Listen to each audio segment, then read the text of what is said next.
ئازان لەگەڵتان بەردەوامی لەچنە تەوەری ئەم ئێوارەی بەرنامەکەمان شاری سلێمانی ئەو شارەی کە 241 ساڵە وەک شوناسێکی نوێ بۆ کوردبوون دەدرەوشێتەوە هەمیشە لانکەی هونەر و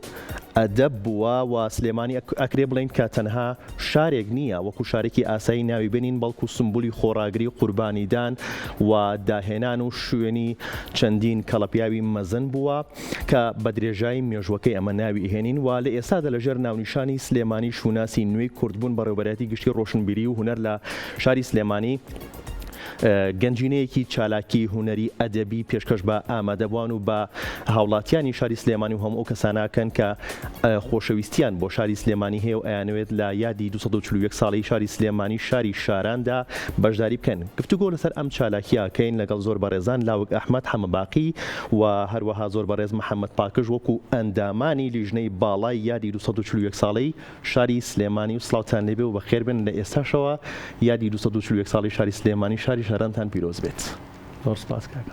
سپاس بۆ ئێوەش زۆر بەخێربن. مامۆستا محەممەد پاکر سەرەتایە لای بەڕێزت سلێمانی شوناسی نوێی کوردبوون ئەم نانویشانە چ بارێکی فەرهەنگی چ بارێکی ئەدەبی هونەری هەڵدەگرێت؟ ئێوارە باشوە ئێوارەی بینەرەکانتان باش و ئەم یادە لە هاوڵاتیانی شاری سلێمانی و لە هەر کوردێک لە هەر شوێنێکی دنیاە پیرۆزەکەین. هەر بۆ خۆی دامەزراندنی شاری سلێمانی بنیادنانی شاری سلێمانی جۆرێک بوو لە نوێبوونەوە و جۆرێک بوو لە تازەکاری و جۆرێک بوو لە بنیادنانی شار لە قەڵات جوالانەوە کە شێوەیەکی گوند بۆ شێوەی شارستانی و بۆ شێوەی ئەو شارەی کە هەموو مەعالی مەکانی شاری تایە و هەموو تایبەتمەندیەکانی شاری تایە و خاڵێکی تر ئەوەیە کە بەردەوام سلێمانی لە نوێبوونەوەدایەوە بەردەوام سلێمانی وەکو دەریایەک بەری پێناگیرێ لە هەموو بوارەکان لە بواری سیاسی لە بواری فەرهەنگی لە بواری کللتوری لە بواری ڕۆشنبیری لە هەموو بوارەکانە سلێمانی بەردەوام و ساڵانە لە نوێبوونەوەیە بۆیە بەگشتی و لەسەر داخوازی بەڕێز دکتۆر محسین ئەدیب بەڕێوەبەری گشتی ڕۆشنبیری و هونەری ئەدەبی سلێمانی بەگشتی ئەم ناونیشانەمان هەڵبژار ئەم دروشمان هەڵبژار کە سلێمانی شوناسی نوێی کوردبوون بۆ ئاهەنگەکەی ئەم ساڵمان بێت. دەستی خۆش بێت کاک لاوک بەڕێستان کە ئەوترێت سلێمانی شوناسی نوێی کوردبوون چه هەستێک لای بەڕێستان دروست دەکات؟ دووبارە سڵاوتان لێبێ لە خۆتان لە بینەرەکانتان. سلێمانی بۆ خۆی هەموو پێناسەیەکە پێویست ناگایش پێناسەیە بکرێ بەڵام کە باسی شوناسی نوێی کوردبوونەکەین تاوان حتمما هێزێک و توانایەک و مێژوشی گەورەی لە پشتە ئەو شەرەفە بێمە بڕاوم ساڵ لەگەڵم هاوڕێیانە و لەگەڵ لیژنەی باڵا لە وەزارەتی ڕۆشنبیری و بەرەتی گشتی ڕۆشنبیری و هونەر و بەشی کەلەپۆر و تیپی هونەری سلێمانی ئێمە بووین بە لیژنەی باڵا یادێک بکەین شایستە بێ بە شاری سلێمانی. دەستان خۆش بێ و لەشتان ساق بێت. مامۆستا محەممەد چالاکیەکانە چی پێکاتوە؟ بەڕاستی ڕۆژی شەمە ڕۆژی 15 مانگ ڕۆژێکی پرچ و جوڵە و پرچالاکی ئەم شارەیە و ڕۆژێکە کە بەڕێوەبەرێتی گشتی ڕۆشنبیری و هونەری سلێمانی و بەشی کەلەپور و تیپی هونەری میلی ئەم شارە پڕەکەن و هۆڵی ڕۆشنبیری پڕەکەن لە چالاکی جۆرا و جۆر کە مەراسیمەکەمە بەم جۆرە سەرەتا بەخێراتن و وتەی بەڕێز بەڕێوەبەری گشتیمان هەیە و دواتر پارچە هۆنراوەیەکی بەڕێز جێگری بەڕێوەبەری گشتیمان هەیە کە کاک محەممەد کوردوویەکە کە لە شاعیرە باش و جوانەکانی کوردستان و یەکەکە لەو خەم خۆرانەی کە بۆ ئەم چالاشیە زۆر پشتیوانمان بووە و زۆر هاوکارمان بووە و زۆر دەستگیرۆیی کردوین و لەگەڵ یا تابلۆیەکمان هەیە کە دوایی ئەم هاوڕێم بە دوور و درێژی چکە یەکە لە سەرپەرشتیارانی چالاکیەکە باسیەکات و ڕێز لێنانمان هەیە و ڕێزێنان بۆ چەند کەسایەتیەکی باش و کلیپی پیری پیرانمان هەیە کە شێوە داستانێکە بۆ شەڕی دەربەندی بازیانی مەلیک مەحموود یەکەم مەلیکی کوردستان کە پایتەختەکەشی شاری سلێمانی بووە و لەگەڵ یا چەند گۆرانیەکمان هەیە و لەگەڵ بەڵێ پێشنگای بەڕیزەوە پێشنگایکی شێوکاریمان هەیە لە دەواازە کە ئەچی بۆی وە دەستڕەنجین و دەستیا و خۆشەکانی شاری سلێمانی ئەوانیش بە کەلوپەلی جوانکاری وە بە خواردن بەشدارە بن و دوجاریش کۆمەڵێک گۆرانی کە هەمویان مۆرچی سلێمانیان پێوە دیارەوە هەمویان تایبەتمەندی شاری سلێمانیان پێوە دیارەوە لەگەڵ ئاهەنگێکی هەڵپەرچەی گشتی کە لە دوجارە هەمووان بۆیان هەیە بێن بە بۆنەی تێپەڕینی 240 ساڵ بەسەر دامەزراندن و بنیادنانی شارەکەیانە دڵخۆشی خۆیان دەربڕن و ئەم ڕۆژە پڕە لەو چالاکیانە دەستان خۆش بێت کاک لاوەک وەکو تیپی هوەری میلی تابلۆیەکی هوەری زۆر جوانتان ئامادە کردووە گەر باسێکمان لە کارەکەی خۆتان و چالاکیەکەی خۆتان بۆ بکەیت بەسەر کاکە ڕۆندیارە مامۆستا پاکش ئاماژی پێیاکە چەند چالاکیەکە لەوانە بەشی کەلەپور و تیپی هوەری میلی کە بەڕێوەبەرێتەکەی ئێمەیە چەند پارچە مۆسیقایەک و چەند گۆرانیەک پێشکەشەکەن کە ئێستا حالێن ئەمڕۆ لە پرۆڤە خۆ ئامادەکرد نابوون بۆی تایبەتە بە گۆرانەکانی سلێمانی و بە مێژووی سلێمانی دەستیان خۆش بێ لێرەوە من دەستخۆشیان لێکم کۆمەڵێ میوزیسیانی زۆر بەتوانە کە سەر بە بەڕێوەبەرێتەکەمان کۆمەڵە گۆرانی بێش کەشکور هەمویان ناسراون و ئینشەڵا لەو ڕۆژای بێنرن بەشەکەی پێش تیپی هوەری میلی تابلۆیەکمان ئامادە کردووە تابلۆیەکی خۆشبەختانە نوێیە تایبەت ئەمە بیادە بە سلێمانی و تایبەتیشە بە مەسلەی زیاتر ژن داخوازی و داخوازیکردنی ژن و شای سلێمانی و جلوبەرگ و کللتور و مۆسیقای سلێمانی جێی ئاماژەیە بێ من ناوی هاوڕەکانم بیر نەکەم کاک محەممەد جەلال کاک ستران سۆماخان بەندە ئەو تابلۆمان ئامادە کردووە لە میوزیکی کاک بڵند قەراخی و کاک نەژاد و نەژاد بەرزنجی و کاک ئومێدینەی نەیەکەی زۆر بە سلێمانیان عازف کردووە دەستی ئەوش خۆش بێ و دەستی هەموو بەڕێزانە خۆش بێ کە کاریان کردووە لەم چالاکیە گەورەیە بە دەرفەت ێزانم مامۆستا محەممەد پاکش لێرە بێت و ئەگەر شاریکشمان پێشکەشی و ئەگەر شعرەکەش تایبەت بێ بە شاری سلێمانی خراپ نابێت بەدڵنیایی زۆر باشە خۆشحاڵم کە شعرێک وە وەکو ئەوەی کە شانازێکی گەورەم بەرکەوتە زیاتر لە 6 شعرم بۆ سلێمانی کراوە بە سرود و گۆرانی و زیاتر لە 25 شعریشم بۆ سلێمانیە چونکە سلێمانی هەڵەگرێ بەڕاستی بە هەموو تایبەتمەندیەکانیەوە بە ئەدەبەکەیەوە بە ڕۆشنبیریەکەیەوە بە بواری ڕامیاریەوە لە هەموو ئەو بوارانەیە بەڕاستی خەڵکانێکی زۆر کە لە شوێنی خۆیان بەهرەمەند بوون لێرە بوون بە داهێنەرەوە لە شوێنی خۆیان ناو و ناوبانگیشانە بۆ لێرە دراوشاونەتەوە چونکە لە هەر بوارێکی ڕامیاری و هوەری و ئەدەبی بگریت کەسە ناودارەکان زۆر بیان یان لە سلێمانیەوە سەریان هەڵداوە یاخود لە سلێمانیەوە زیاتر گەشاونەتەوە بۆ خۆیان گەشاونەتەوە بەڵام لە سلێمانیا زیاتر گەشاونەتەوە بۆیە سلێمانی چاکەی بەسەر زۆر خەڵکەوە هەیە و سلێمانی هەر بۆ خۆشی ئەوەی لێوەشێتەوە چونکە سلێمانی دایکی داهێنەرەوە سلێمانی شاری ڕۆشنبیری و ئەدەبەوە سلێمانی شاری داهێنەری ئەدەبە بۆیە هەموو ئەمانەی کە پێشکەشەکرێ بە هەموو ئەو داهێنەرانە یاخود هەموو ئەو بەهرەمەندانەی کە دێنە شاری سلێمانیەوە سلێمانی پێشکەشکەرە سلێمانی دایکە سپاسانەکەم شاری پێشەنگ سلێمانی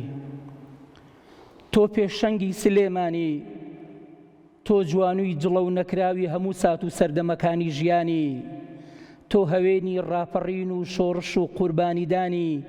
تۆ خامە و تیانوسی مێژووی هەموو ساڵ و سەدەکانی تێکۆشانی یادگاری میری بابان و داهێنەری مانای شار و شارستانی سلێمانی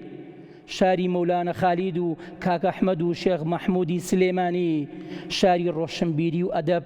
تیری لە کەوان پەڕیوی سێرەی دڵی دوژمن و داگیرکەرانی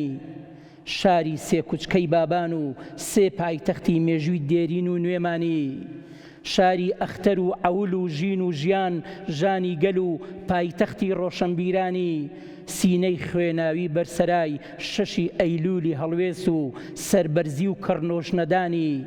خوێنی گەشی چراکانی مەهاباد و ئەسپی سەرکێشی قامیشلی و قەندیلی دڵی ئامەد و گیانی زیندوی نیشتیمانی سلەیمانی دەستی تۆ خۆش مامۆستاژیان زۆر زۆر سپاس کاک لاوەک بگەڕێمەوەی بەڕێزت کاتێک کە چالاکیەکتانە بێ کاتێک کە ئێوە کار بۆ چالاکیەکەکەن و خۆتان ئامادەکەن بۆ هەر چالاکی یەک تابلۆیەکی هوەری تایبەت پێشکەشکەن و چالاکیە ئێوە چۆن خۆتان ئامادەکەن چۆن هەم جوڵەکانتان لەگەڵ گۆرانیەکەیە لەگەڵ هەموو ئەو تایبەتمەندیانە ئەگونجێنن کاکە ڕۆندکارەکانی ئەمە زیاتر لەسەر داستانە کوردیەکان لەسەر بەسەرهاتەکانی کە بەسەر کورداتەوە بە مێژووی تاڵ و شیرینیەوە بەڵامی ترەوە شتێکە نابێت لە یاد بکرێ ئەمە بێ وەزیفەمانە لە ڕێی هونەر و کللتورەوە ئەم ئیشانە هەم تازەکەینەوە هەم بیان هێڵینەوانێ ئەمە بۆ هەموو کارێک ڕۆژانە پرۆڤەمان هەیە جوڵەی لەشمان هەیە کە چەند جوڵەیەکی جەسەدیە و پێویستە هەروکو وەرزشیش وایە و هەروکو هوەریش وایە اینجا ڕۆژانە کارەکەین لەسەر ئەو گۆرانە یاخود ئەو داستانە یا ئەوەی کە کردومانەوە حازر کراوە ئەم تابلۆیانە حازر کراوە و پێشووتر هەبووە ئێمە ئێستا ڕۆژانە پرۆڤەی لەسەرەکەینەوانێ و بەپێی چالاکێکە و بەپێی ئەو بۆنەیە کە ئێمە بانگشت دەکرین ئێمە تابلۆیەکی هونەری پێشکەشەکەین نزیکەی 30 ساڵە تیپی هونەری میلی بەردەوامە و لە پاراستنی شوناس و ڕەسەنایەتی بەردەوامە نزیکەی 30 ساڵە بێت وایە ڕێک لە ساڵی 1970ەوە باشە چۆن هەوڵتان ناوە ئەم ڕەسەنایەتیە بپارێزن و ئەم خۆشەویستی کە ئێوە لە سەرەتای لەگەڵ ئەم تیپایە هەتان بووە ئێستاشەوە ئەم خۆشەویستیە زۆر بەڕوونی دیارە پێتانەوە کاکە ڕۆند عرضم کردی بەعزێشت وەزیفەیە ئێمە لەسەر شانمانەکە بیپارێزین بیهێڵینەوانێ و بۆ ڕۆحێتەوە ئیشە بکەین لەبەرەوەی ئەم کارانە جیل بە جیل دەدوای ئێمە بمێنێتەوانێ تیپی هونەری میلی ناوێک بێ بۆ فەخرێک بێ بۆ هونەر بۆ کللتور لە سلێمانی طبعاً کە لە شارەکانی کەش هەیە ئەمە سلێمانی و جیاکاری نییە من لەگەڵ جەناب تا باسی تیپی هونەری میلی سلێمانی یەکەم لەبەرەوە بێ بۆ ڕۆحێتەوە ئیشکەین و هەموو پێشمەرگە ئاسا هەرواشمان کردووە و لە هەمووی گرنگتر کە ئێمە لەو فستیڤاڵانەیە بەشدارە بین اینجا ئەو کاتە بەڕاستی قەدریشتەکانی کورد و هونەر و کللتور و هەموو شتێکمان ئەزانین ئاڵای کوردستان لە سەروی هەمیەوە فەخرێکە ینی هەمیشە کە من باسێکم مسڕکە بە لەشمایەت کە لەوێ بەرزیەکەینەوە لە فستیڤاڵێکی نێودەوڵەتیە لەگەڵ 25 وڵاتە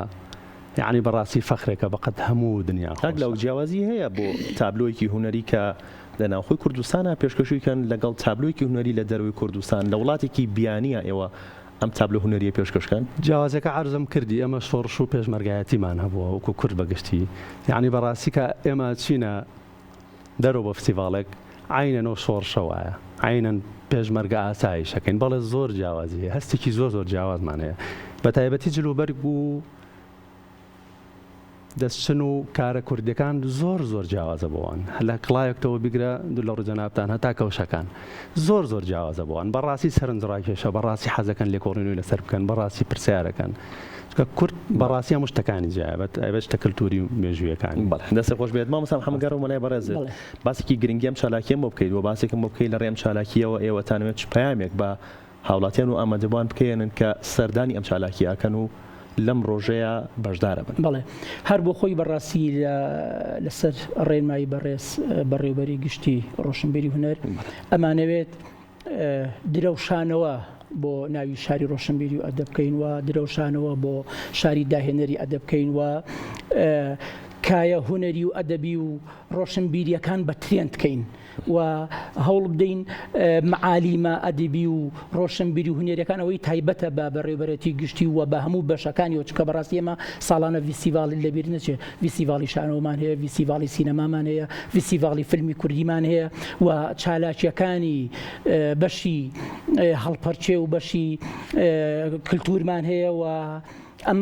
تیپە بەڕێزە کە ساڵانە لە ناوخۆ لە شارەکانی کوردستان یاخۆ لە دەروی کوردستان چالاکیەکەن ئەمانە هەمووی سەر بە بەڕێوەبەرەتی گشتی ڕۆشنبیرین بۆیە ئەمانەوێ بەڕاستی ترێند بۆ ئەم بەشانە دروستکەین و ئەمانەوێ بە خەڵک بڵین کە ئەم شارە شایانی ئەوەیە کە خزمەتی بکرێەوە شایانی ئەوەیە کە زیاتر ئاوری لێ بدرێتەوە و شایانی ئەوەیە خۆ ئێمە هەوڕێ بەڕێز هەتا ئێستا لە چالاکی کەممان نەبووە بەردەوام چالاکی هەبووە بەڵام ئومێد دەکەین زاڵ ببین بەسەر ئەم دۆخی نەداری لە ڕووی داراییەوە و بتوانین سپۆنسەر بۆ چالاکیەکانمان پێکەینەوە بتوانین هەموو ئەو چالاکیانەی کە لە بەڕێوەبەرەتی گشتی و لە بەشەکانی هەیە بە شێوەیەکی دڵخوازی خۆمان پێشکەشیکەین و ببین بە ناوێکی درەوشاوەتر لە ناو کوردستانەوە ببین بە جێگا سەرنجی ئەوانش کە دێن بۆ کوردستان دەستان خۆش بێت کاک لاو لەگەڵ هەموو گۆڕانکاریانە چۆن هەوڵتان ناوە کە هونەری میلی بپارێزن ڕەسەنایەتیەکە بپارێزن لە هەمان کاتە نوێگەریشی تیا بکەن کارەکە ئەوەیە کە ئێمە بەپێ و ئەزمونەی هەمانە نزیک فەرمووت 30 ساڵە لە ساڵی 1970ەوە منەوە هاوڕێ ڕاهێنەرەکانم دیسان ناوانێ بە بچکە بەڕاستی ئێستا من بە نوێنەرایەتیوان و بەڕێوەبەرێتەکە هاتووم سۆما خان کاکستران کاک محەممەد ئێمە یەکێک لە ئەندامە کۆنەکانی و تیپە و ئەندامە سەرەتاییەکان دیارە لەژێر دەستی چەند مامۆستایەکە کە پێویستە ناوی ئەوانش بێنین مامۆستا عەبدولعەزیز مەجید مامۆستا قادر کوردی مامۆستا لوقمان مامۆستا ئازاد ئەمانە کۆمەڵێ مامۆستا بوون ئێمە لەژێر دەستی ئەوانە گەورە بووین و پەروەردە بووین ئێمەش وەکو وەزیفەیەک ئیتر ئەم کارەمان گرتووەتە ئەستۆ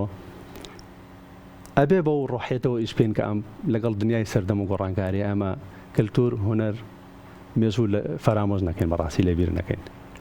دەستان خۆش بێت ئێوە لە جگەل لە خۆشیەکان لە شای و شینە لە جگەل لە شاییەکان لە شینی شایەوە بەشدارە بن بەڵام چۆن ئەم گۆڕانکاریە دروستەکەن ئەوەی تر کەوتۆتەوە سەر چۆن ئەم کارە ئەکەن کەوت نابێت لە ڕێی سەماوە ئێوە بتانوێت ئەمە بگەێنن خۆی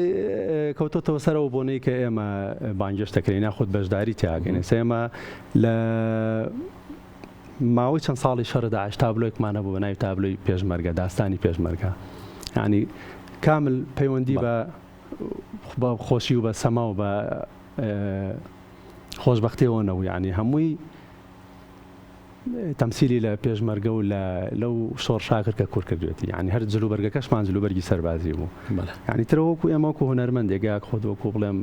شان و کارێگا خۆ بڵێم وەکو وەزیفەیەکی مۆسیقارە بێ خۆمان گۆڕین بە پێی